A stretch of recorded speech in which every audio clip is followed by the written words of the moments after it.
Why did you make this hopper? So the why is because I run into the same problem as you probably run many times. Anytime you're taking more than 10 balls to a tennis court, you're gonna have to pick them up, and nobody wants to do that, and you want the most effective way of doing so. And I did my research because I started to play tennis really late in life. I mean, I play a little bit, growing up, but not really seriously. When I got really into tennis was during the pandemic, when my soccer teams, as most Spaniards, I played soccer my entire life, or football as we call them in Europe.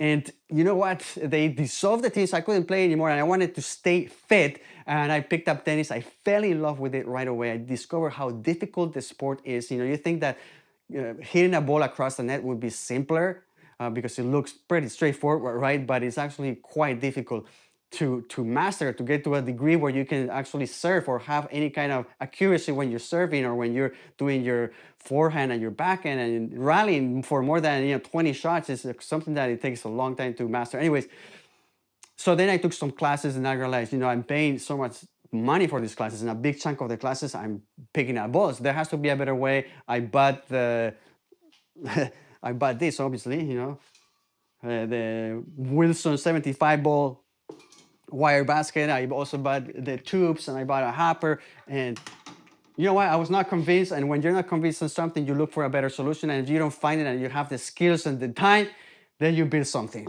called FLIPP. And then you run a Kickstarter and hopefully sell a lot of them. And nothing would make me as proud as seeing FLIPP in thousands of tennis courts, paddle courts, and pickleball courts around the world.